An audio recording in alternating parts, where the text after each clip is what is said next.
Hello, collective listeners. On today's episode, we have Coach Logan Frey. He's the director of strength and conditioning at University of West Georgia.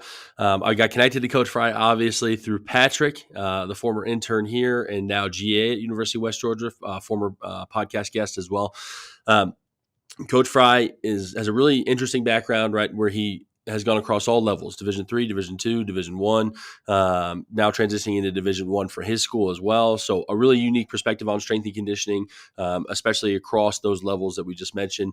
I think it was a great conversation where it helped me kind of learn a lot. We even talk about the hiring process for GAs because those are crucial within his department. So a lot of different interesting things. I really enjoyed the podcast, and I hope you all do as well. And as always, thanks for listening.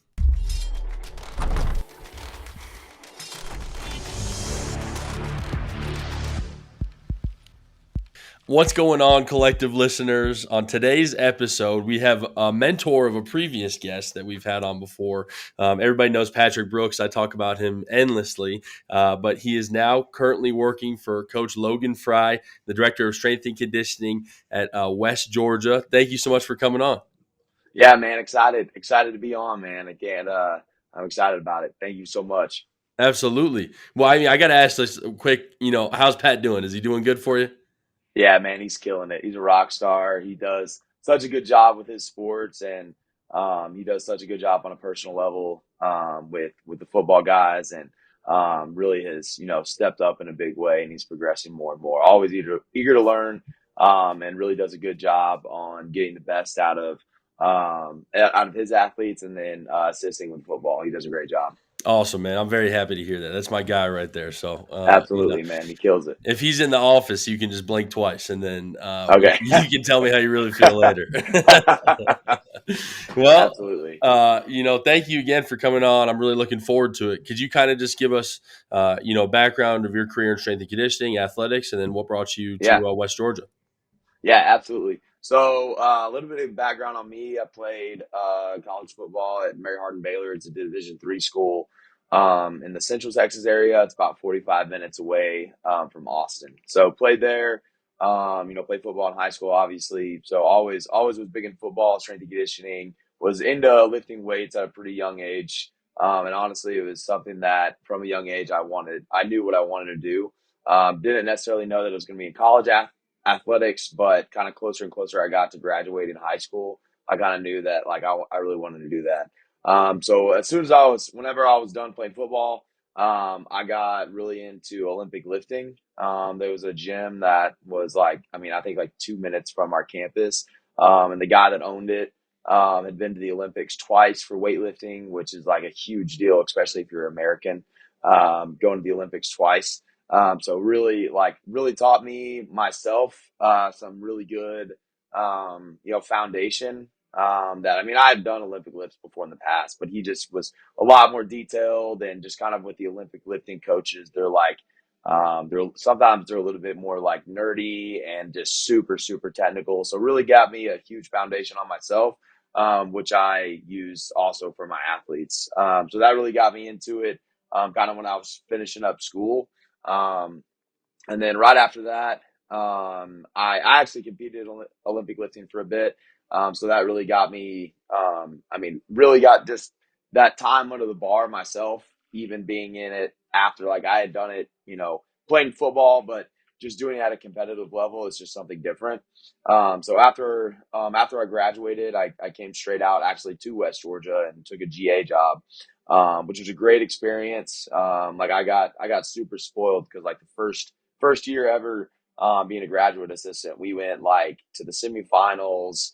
I think we only lost one game before that. We were conference champions, and we were 6 points away from going to the national championship. So, and we ended up losing to the national champion that ended up winning that year. So, it was a great experience. Will Hall was the coach at that time. He's at Southern Miss now.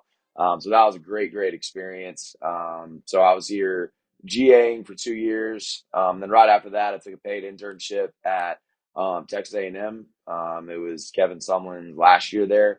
So that was an awesome experience, being able to just experience strength and conditioning at that level, SEC. Being able to work with those athletes and kind of see what that's like. So that was a great experience, just seeing what the top looked like. And then after that, kind of how it goes with strength and conditioning. If the head coach goes, and they kind of bring in a new staff. So I was there for a short time. It was basically a summer and a football season. And then right after that, I took a head job at a Division II school in West Texas called Sol Ross. And I actually that was a time where I had to do a lot just to be a strength coach. So I was actually it was a small school, so at first I was having to like coach linebackers.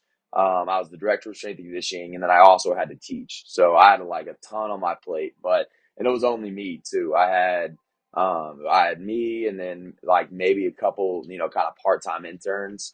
So it really taught me a lot of, just coaching really hard, just because like I was the only one. So that really taught me a lot on just being able to.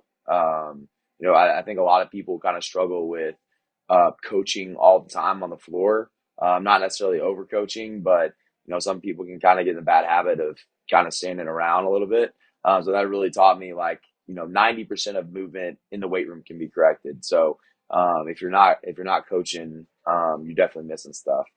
So that was a huge learning experience. Super small town, so all I really had to do was coach. But it ended up, about a semester in, kind of changed the role a little bit, to where I wasn't having to coach football, so it kind of freed up my time a little bit. So I was still teaching. I taught like exercise physiology, and then like a PE class. So that was a lot of learning too. But it was all just because I love strength and conditioning and love being able to work with the athletes and build something awesome together. And that's something I love about strength and conditioning, specifically football, just being a part of something bigger than yourself. So that really taught me a lot. And so I was there for about 2.5 years. And then I actually got the opportunity to come back as the assistant director here at West Georgia. And then we kind of went through some changes within like the first year or so that I was there during COVID, and into the 2021 season. Kind of went through some changes within staff and stuff like that. So my boss had left. There was opportunity for me to kind of step into that role, and I ended up taking the director job here. So been in this role for about 2 years, and then the assistant role 1. So that's kind of how I got here. I've been, kind of in Carrollton a while, kind of came here out of Texas, went back to Texas, came back. So kind of been a little bit all over, but, that's kind of how I've, am where I'm at right now. So wouldn't change anything for the world. I've loved all my experiences. And it's made me better, all around. So. You've been a busy man. I mean, my Yeah, yeah, my goodness. yeah, yeah. I always tell like I mean, especially like me and my wife, like, I mean, I love her, and I want to be able to do this without her. And like we moved out here right when we got married. 2 years later, we moved back to Texas, where we were in College Station at A&M for about 11 months.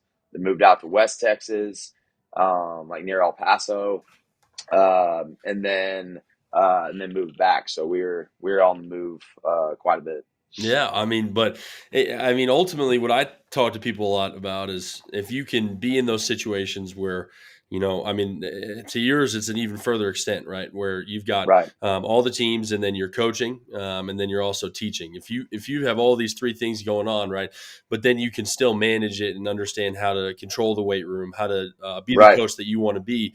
When those things start to get funneled out, you're going to be an even better coach. If you can do it right, with your head on fire, then you can certainly even hone it better even if you said, like you said, just take out the football coaching aspect. right, right. Absolutely, Yeah. absolutely, absolutely. Yeah, and just learning at it every turn. Like I've been able to work with now that we're transitioning to Division 1, specifically FCS for football. I've worked with every level, so like D3, D2, FCS, and then Division 1 at A&M. So it's really got me to the point where I can, I have several tools in my toolbox to be able to get through athletes. I've worked with the athletes that come in ready to go. They don't need necessarily get too much stronger, but it's more pushing those other things that's going to separate them.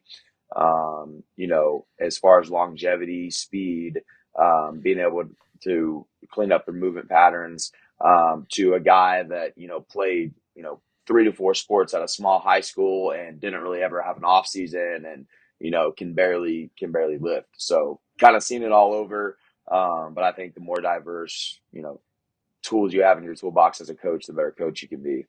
Absolutely. I think it makes a massive difference. One thing I'm curious about, and I just want to paint a picture a little bit for people who may be listening on the podcast, not watching on YouTube. But I mean, you look like an Olympic lifter in a good way. Yeah. Like you've got the Yeah. you got the nice hair, the good beard, Yeah. and everything. Like it's like Absolutely. so you've got the look to you. So I ffigured you'd be an Olympic lifter, and then once you Yeah. described that history, it kind of made sense to me. My question Absolutely. is, and especially with what you said about movement, with 90% of it being able to be corrected. Do you think that kind of comes from your time as an Olympic lifter? I've noticed even my philosophy sometimes can be, if the movement's good, I like it as long, I'm straying away from it. But, before in the past, I've seen something I'd say, it's a good movement. It's good technique. I'm good with it. Maybe it doesn't have to be Right. perfect or it doesn't have to be necessarily improved. But then Right. I would think too, like, what are we? We're not power lifters. We're not Olympic lifters. But then I think Right. back to my powerlifting sessions and I think about, I had a lot of people correct a lot of stuff with me. It may have been just a 1 inch kind of Right. change, but it can always be better. Do you think that kind of Right. correlates with your history? Yeah, so I think at first, when first of all, like just having the Olympic lifting experience and being able to have a good mentor with that, helped me really develop like a good coaching eye to be able to see everything. And at first, I would say I think any young coach is going to spend too much time on someone trying to correct them, just not realizing that you have 20 other people that you have to correct. So I think for me at first it was a little bit of overcoaching, maybe trying to pick out every single flaw. And that kind of slowly developed into, all right, let's address the most kind of egregious thing wrong. All right, let's see if we can get you to do it better. And then it's almost like, all right, you're doing it better. All right, on to the next person. So I think, me just knowing like I'm definitely there with you as far as like, I realize that no, like, I mean, I probably would say maybe 5% of athletes move as well as like someone that all they do is, weightlift. Like it's just they're not weightlifters, and a lot of those athletes that are powerlifters and weightlifters, like I mean, whenever they're competitive, they're in their mid 20s. So like and that's all they do. So it took me a while to realize that like, these athletes aren't gonna most of them won't ever look like a true Olympic lifter or a power lifter that's all they do because they do so many other things. So I would definitely say I've gotten better and better at that. And I've worked with several people that, if they want some extra help on it, it's staying after the lift or before a lift or something like that with more of the technical things. Because, point blank, if, we have really big football lifts. So, 48 people, if I'm spending my time on one guy for, 5 minutes or something like that, like I'm missing so much more stuff.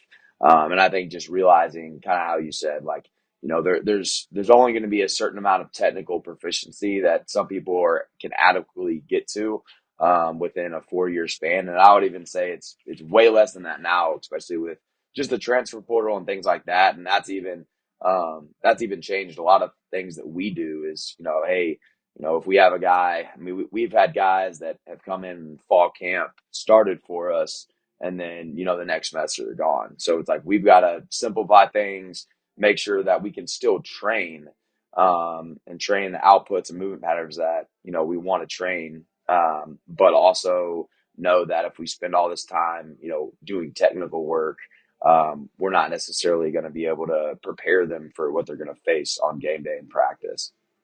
No, it makes complete sense, and it's funny you bring up the transfer portal too, because it just reminds me like it is a little bit of a randomized check on other programs as well too, because you get guys who Right. come in, and some, I mean, I've seen some here that have transferred over from other schools. I'm like, man, who's your strength coach? Because your technique is really good. Like it looks a little bit better Right. than our guys here. So Oh yeah, definitely. that piece just Definitely. cracks me up. You brought up something big. I've talked with Pat about it, and I think it's an interesting process. I'm really curious to kind of hear your thoughts on it, how your experience has been. You guys are transitioning to Division One, and especially Right. as you said, moving into FCS. How has that experience been for you? What are some of the challenges you faced? Kind of just fill me in on it. So I think For us, there's obviously a lot of excitement, going into it, and I think for a lot of things for us, especially as a strength staff, necessarily hasn't changed very much. We're still, still running the same program, still doing the same things, still training the way that we need to train, and for us, like that didn't really necessarily matter, like Division 1, Division 2, or what have you. Like we're still doing our same thing. There's definitely some, resources that we're going to be, slowly building out to be able to make that transition, even smoother. But I would say just for us, it's been a big change with a new coaching staff, football coaching staff. There's just been, it's been great to have that change in a way of providing some great energy for our staff and on a daily basis. So that's been a good transition for us. And someone, a staff that's eager and really backs us too on what we do. So that's been huge in the way that they've done that. So we're happy. We're really happy with that. And I think just for us, probably the biggest part of transitioning is a lot of people that don't necessarily know like what to expect. Like, I mean, we're transitioning. Like, are we going to be good? Are we going to be bad? What is that going to look like? What's our roster going to look like? So I think right now it's probably like, for some guys, and I would even maybe say coaches, it might be a hard time of like, what are we shooting for next year? Kind of a lot of unknowns. But I think right now for us, it's just a lot of culture building and being able to have a really, really solid foundation going into, the move of Division 1. And I would say that's probably where we're at right now is just building the foundation of being able to support a successful Division 1 program in the future. And just knowing like it's not going to be a 1 year process, it's not going to be a 2 year process. It's going to be like a 4 year process that is gonna be able to set us up for success in the future. So as far as like strength and conditioning, nothing has really changed for us. We realize that we're gonna probably get, it is what it is. We're probably gonna get some athlete turnover. So we're gonna have to kind of take a couple steps back as far as dealing with those new athletes, assessing them, where they're at, and then kind of going from there. And it might be like that for the next 1 to 2 years because like right now, like we're getting recruits in that they realize like I think it's either 2 or 4 years like we can't go to any postseason. So if that turns people away, so as we get closer and closer to that 2 or 4 year mark, we're gonna our talent level, I would think, would go up. So we're gonna have even more turnover. So I think just being able to take every semester by semester, and really evaluating the team and the sports that we have is really important for us right now, and being able to make sure that we're really assessing the needs of like that team that semester is going to be really important because we didn't have quite as many transfers that we initially suspected this in January. I think we had about 15 or so. But it might be more in the summer, it might be more in the fall. So just constantly assessing and kind of learning, feeling out our process. So it's been good. But yeah, I would say, just from moving forward, like our head coach Joel Taylor, he's been super supportive for us about what we do in the weight room, and his staff has been super supportive. So just that support has been huge going into Division 1, and just being a unit as a staff has been huge, and definitely setting the foundation to be really successful in the future. Well, it's such an interesting process that you've been talking about, right? Of you don't really know how you are going to match up to the competition when you come across it, and so I mean, to the athletes, the communication is always going to be, we're going to do our best, and the goal is undefeated and winning Right, championships, right? Which I mean, that right, makes absolute sense, but all coaches know that seasons can get out of hand quickly. You never really know what direction it's going to go. So you have to be prepared for kind of all facets of what could potentially Right. come. And, it's things like JMU transitioning over to FBS, right? Yep. And absolutely crushing it in the Sun Belt. Right. And then I even think of Queens College, who came from Division II basketball, went into the ASUN in would have been a tournament team at the end of the year, really. Right. And so you never really know how you stack up against the competition until you go against it, But I think it's so interesting from a strength and conditioning standpoint is because that really doesn't change that much on what you're doing. Like you said, it's still about building your bodies. It's still about developing that culture. It's still about making sure Right. that it's a winner's mindset, So what are your kind of key points for that culture development? So for us right now, what we're really concentrating on and what's really important to us is just having obviously like a sense of urgency in everything that we do. We're really big on just being intentional on every aspect of what we do in the weight room and out on the field.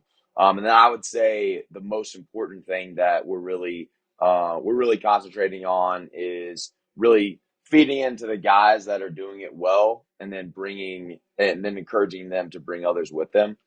I think, we have a lot of good guys. We have a good team right now. But I think, what we've really been pushing is getting those guys that are really excelling, to help out their teammates and making sure that, they're bringing others with them. And because we realize like that's going to be the most, important, aspect to our success. Like, whether no matter how much we stack up. Like if we got a bunch of guys that come in, are intentional on everything they do, they have urgency and they're doing it together as a team. Like we can win with that, and really concentrating on the effort of everything that we do, and we know that like effort is always going to outweigh execution. Now we need both to be a great team, but just really getting across to our guys that the effort that they bring every single day, and I would say consistency with that effort, is going to be a huge facet. And I would say the consistency aspect is what we've really been trying to drill home.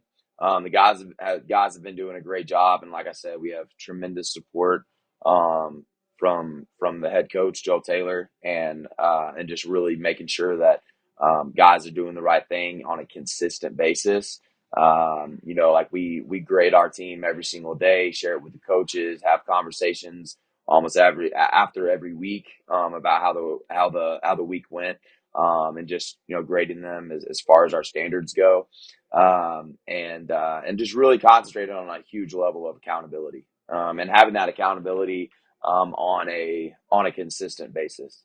And really for the most part, like we love being able to, sprint fast, lift big, but I think the point that we're trying to get across to our guys is like, can we have effort and intent on the things that like we can't necessarily measure? Like, if we're doing a jump and nothing's tracking it, like, are you still going to give effort? Or if we're doing a sprint and, we don't have the lasers out there, are you still going to give good effort? Like, are you going to give good effort on the warm up? Like, for us, like, things like that, that's the biggest things that we grade. Like, and we try to get that point across to our guys. Like, we love being able to get you fast, get you strong, but right now we're concentrating on the behavior to get there. So, if you're, running a, point 0.9 fly 10, but like you did whatever you wanted and we kind of let you lift here, let you lift there, showed up late, and then you go out there and run that, like that's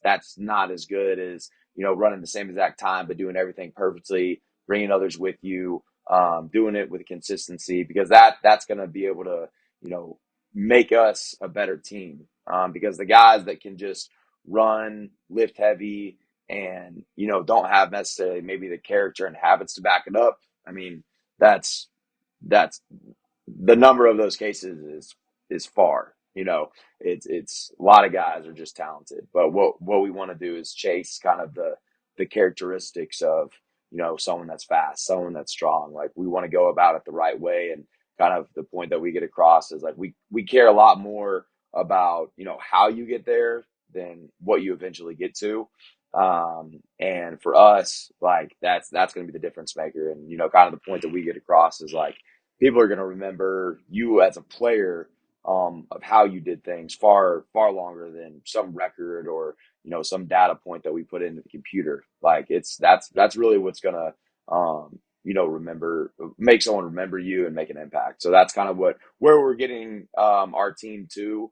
Sometimes it's hard, especially in this generation, to get that across because it's all you can transfer easily. It's sometimes it's bred it's more about me and my needs kind of situation, and attitude. So and especially with just the college culture in general, like sometimes that's a little bit harder to get across. But I think our guys are doing a great job so far and really running with it.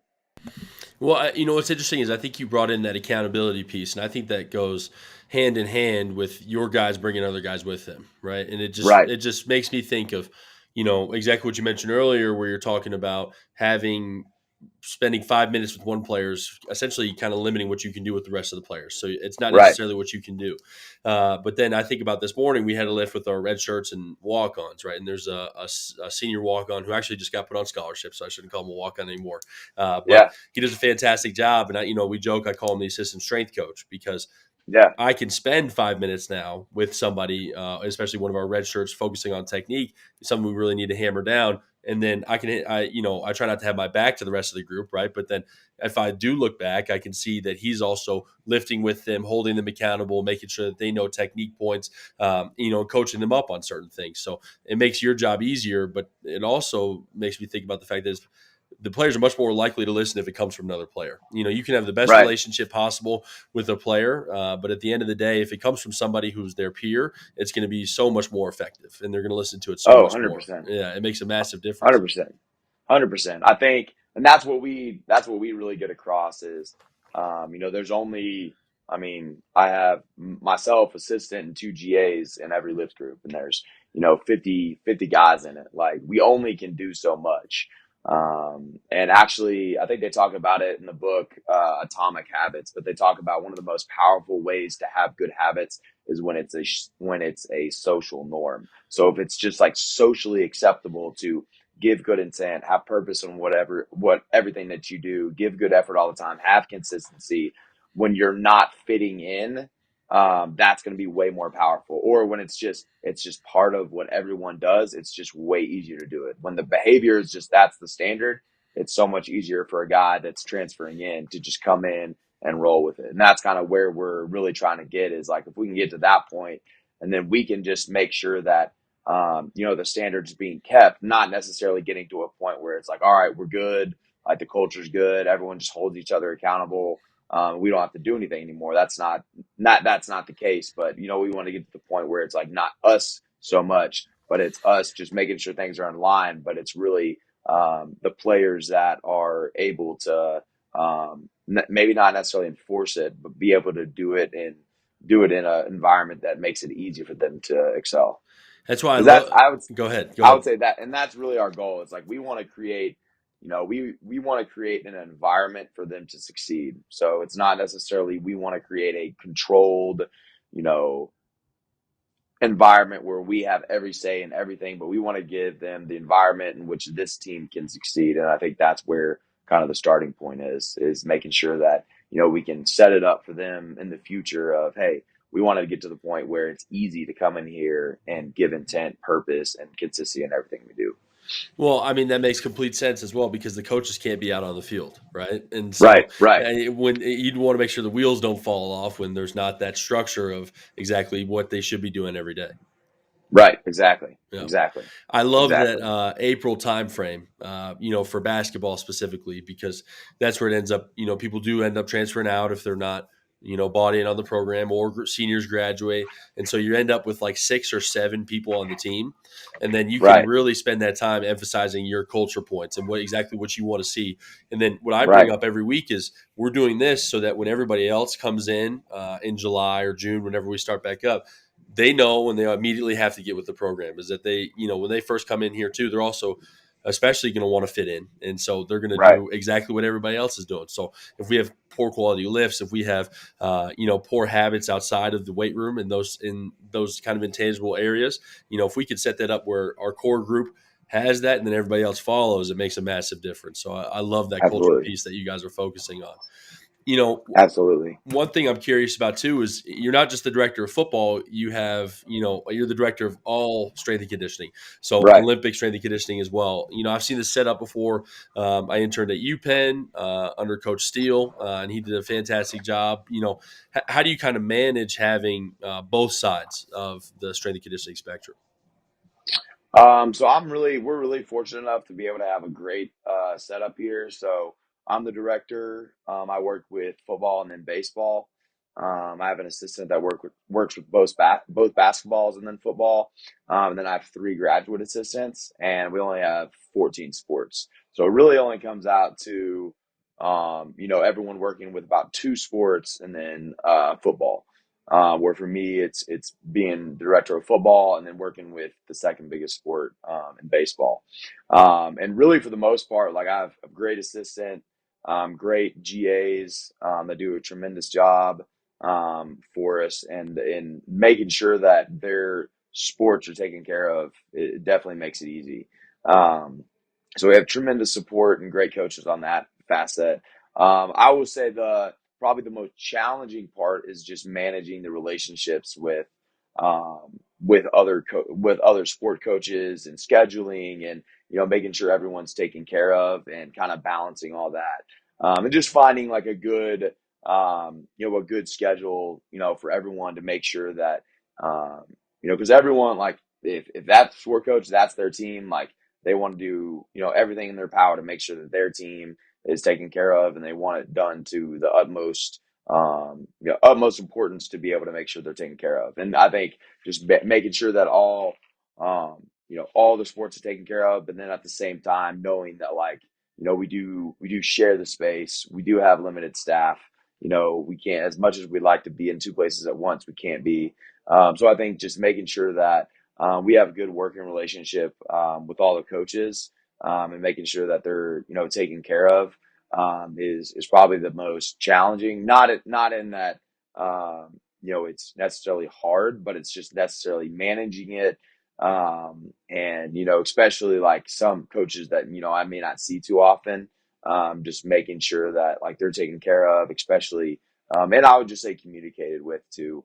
But we've after taking over, we've had a really good relationship with all the sport coaches, and that definitely starts with just doing it. I think it all boils down to, if you do a really, really good job as a coach with the team, kind of, the scheduling things, the small things, because things do happen. But if you're doing a really good job, and just know that they know that you really care about their sport and the success of their sport, like, that goes a long ways, and making sure that they're all happy and taken care of. So I would say just managing all that is definitely the most challenging, but, like, I have good staff, so it makes it really, really easy. Well, I think an interesting challenge that kind of pops to my mind is that you have these great relationships, right? But then if a coach really loves that strength coach or that GA that they have, for those 2 years, all of a sudden that coach graduates and they have to move on to a Right. separate GA. How do you kind of manage that program turnover? So for us, that's kind of where, I'll step in, and I think it's all about making good hires and kind of knowing, listening to the coach and what kind of they want, not necessarily saying like, hey, I should, go ask them and then go hire someone exactly like that. No, not necessarily what I'm saying, but maybe more of, hey, like, this team really liked this type of person, or this sport really does well with this type of coach, and then just kind of going from there, and then really talking to the coach on what, and just knowing the coach and have a good working relationship of kind of what they're looking for in a coach, and what's going to make the biggest impact on their team. But I really think, like, we've had some great GAs that have came here and left, and it's always like coaching turnover. It is what it is. I mean, there's some places where assistants are about the same way, where they're gone every 2 to 3 years. So I think it just comes with it, but I think it comes down to just making good hires and good hires that that are going to be good fits because I have that working relationship with that coach, and I think for us, it's really important that we hire coaches that they all work with football, but from our experience, it's a better fit if they've worked with football, but then they've also worked with other sports. Just because if the only experience you've had with football is football, it makes it harder to kind of coach some of the smaller Olympic sports. Kind of come in like your toolbox kind of isn't like that diverse, and you never know. Like someone's only experience with football might be a super intense program where all they did is like yell and scream and stuff like that. So like they wouldn't necessarily be prepared to come in and have a little bit more of a relaxed lift group, be a little bit more technically proficient, and being able to coach some of those things. So I think making important hires, and then whenever we make hires, especially for these roles, like we want football experience, but then we also want some experience with other sports to make sure that they at least have that and are able to come in and have confidence with us, a sport like volleyball, track and field, soccer, something like that they'll be able to kind of not change the coaching, but know that there's differences between the way that you run a football lift group and the way that you run a volleyball lift group. Not the one's better than the other, but there's for sure huge differences. So you get to play matchmaker a little bit. We got Yeah, Valentine's Day absolutely. coming up. You get to Yeah. see the coaches, the coaches, and then get to match them with the GAs. Yep, absolutely. This is more of a selfish question here, I would say, but I've been struggling a little bit to find, I think I would say like super high quality interns. Not that they're bad people whatsoever, but even in my hiring process or even just for an undergraduate intern, I prefer seniors because that's people who typically kind of know more that they really do want to get into strength and conditioning. And just Right. with how I like to run things, I want somebody who knows that they want to be a strength coach or is, really, really interested in it. And so I can kind of coach them up and they can find out if it's really, truly what they want to do and then hopefully give them a GA. So like Pat was the perfect example, right? Right. And but even when I kind of outright say like, hey, I'm looking for at least 20 hours a week. I know it's unpaid, but I'm telling you right now, so you know what to expect. I want you to be here. I want you to hang out around here so we can develop a good relationship and we can Right. spend that time getting to know each other, and then I can teach you even more. I'm still struggling to kind of find people who really fit into that, even if in the interview process they'll say, oh, that's absolutely what I want, it's totally what I'm looking for. What are Right. the key points that you look for when you hire GAs, because that's pretty much the same age range. Right. Then how do you make sure that you are getting quality hires in? I think for me, one of the big ones, especially with, I would say the job and just like how just sometimes like I would say, the hires these days are, it's like, I need someone that's not afraid to work. That is really like, I mean, strength and conditioning, like, you know, other sport coaches definitely grind, but strength and conditioning is just a grind. Like it's just like there's not, you're not going to be there. Your all your work is in the off season, like when no one's watching in the early mornings. Like no, it's just a grind, like point blank. And I think being able to hire someone that is not afraid to work, kind of hearing like their past experiences, I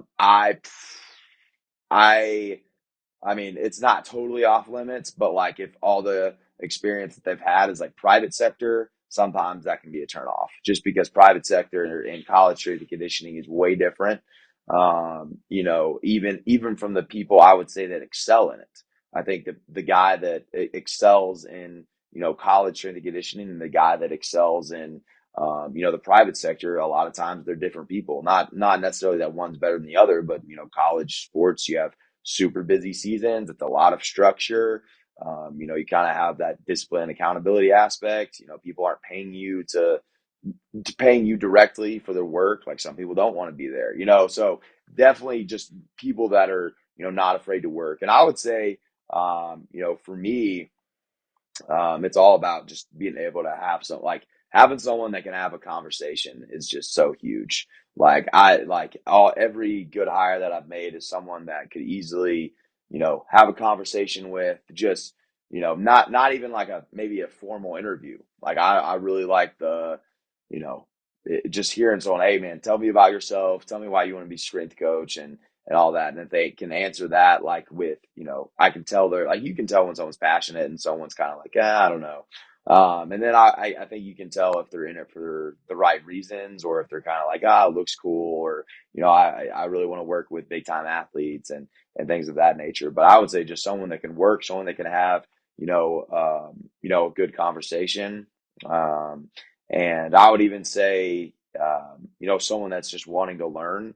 And I always tell people like, I don't mind, we can go over programming and teach you progressions and stuff like that, but like all the other stuff, like that's really the difference maker. And I think in the age that we live in, the age of information, like anyone can Google a workout program, or anyone can look up on Instagram pretty much everything that like you could possibly do. There's a lot of people that have seen everything. Like you're never going to really reinvent the wheel. So it's not necessarily as a strength coach something new that you're doing, but it's just how you're doing it. So it's not the program itself, it's the implementation of the program.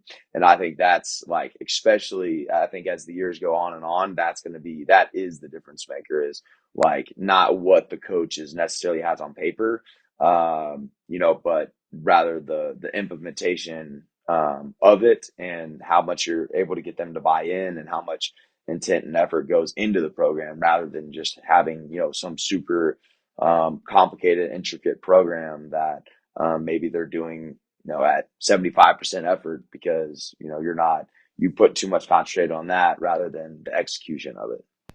No, I agree. I mean, that's why I keep my programming super simple. Right. I'm sure as a football strength coach, you've read The Strongest Shall Survive. I'm a Bill Yeah. Starr fanatic at the end of the day. So I Right. mean, those are our main lists, and we kind of move with those. But I think you brought up an interesting point too. Is you do have to kind of know who you are as a manager or as a director at the Right. end of the day, because when you talk about not being afraid to work, I think back on your work history, right? And it's like, Right. okay, if you've done that yourself in the past, it's gonna be really hard to hear from an intern like, hey, I can't really, Right. be there for Exactly. this 8 a.m. lift. Like I specifically remember working with somebody and I have golf at 6 a.m. I'm like, why don't you come on in and golf? It's a good experience. You get to work with another team. Golf team's really nice. You'll like them. Yeah. They're like, and then I remember like literally in that moment, I got a flashback to me getting yelled at for looking unhappy at 4:30 in the morning, at football. And I'm just like, all right, Yeah. like I can't relate to Yeah. this, but then to be fair to that person working for you, it's like, I understand that's something that's going to piss me off or make me a little upset, because Right. I've been through that process before. I've kind of paid my dues in that aspect. So I should hire somebody who's looking to do the same. Right. Absolutely. Yeah. Absolutely. Yeah. Just kind of an understanding of like, hey, I've done it, and I know, and like at the same time, I know that it's point blank. It's just not for everyone. Yep. Like it's just like point blank. Like not a lot. Like you really gotta love it to be able to excel, and for it to be able to be something enjoyable, and something that you can do for years and years on end. I mean, I remember talking to some people like, just a buddy of mine, he had interned at, I think, Jacksonville State for like a semester or something like that. And he was like, it was the most miserable semester of my life. It was like, I was up at 4:30 every single morning. Like, I mean, I didn't leave till like 5 or something like that. And, it was awful. And I was like, I get it. I mean, it's not for everyone. And it's not necessarily saying that like, it's not for everyone, so we're better than you, but it's more of just like some people, it's just like, you gotta really love it, because it is hard. I feel like there's some careers, maybe not coaching, but there's some careers that like you could like, and it's not necessarily as much of a grind, so like it can work for you. But straight to conditioning, it's like you really do have to love it, and being able to know why you love it, to be able to get through just the grind of it. Absolutely. And I even, absolutely zero disrespect to construction workers or any of the blue collar Right. jobs, but like I'm watching these guys build our, parking garage right behind the building. And like, I love my job. I wouldn't trade it in for anything, but so, there's always going to be those days where you walk on and you're like, damn, like Yeah. if we could trade places for a day, I'd really appreciate that. I mean, Oh yeah. Yeah. For sure. it For makes it, sure. yeah, but you're right. It's not for everybody, and I think, that's an interesting piece of strength and conditioning too, where I see people kind of try to fit a square peg into a round hole. As Right. they want to be strength coaches, they like the idea of being strength coaches, but at the end of the day, like if you're going home upset every single day, it may not be the career for you, and it's not really a bad thing. Right. Yeah. Absolutely. Yeah, Absolutely. it's okay. Absolutely. Yeah. So, Yeah. Absolutely. Absolutely. well, Coach, thank you so much for coming on, man. I've really enjoyed it. I wish you guys luck transitioning to FCS. I'm gonna obviously stay tuned and just Yeah. make sure we follow along with your success. But if Yeah. anybody has any questions, wants to reach out to you, follow you on social media, anything like that, what would be the best way to do it? I would just say social media. And then it's just Logan, Logan 55 Fry Frey. So just hit me up on social media if you have any questions or want to reach out or anything like that, and be happy to get back to you. Were you 55 in college?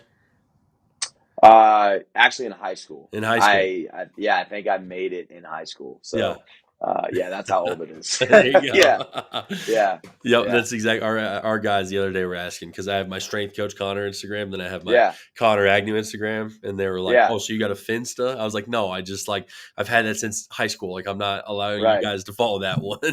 Right. Yeah. You can see the other stuff I post. I don't really Yeah. want you seeing that I dressed up as like Yeah. Kip from Napoleon Dynamite in high school. Yeah. Yeah. Exactly. Exactly. Exactly. Well, Coach, thank you so much, man. I really Yeah. enjoyed it. Absolutely, man. Thank you so much for having me on. Absolutely. Awesome. Let's see.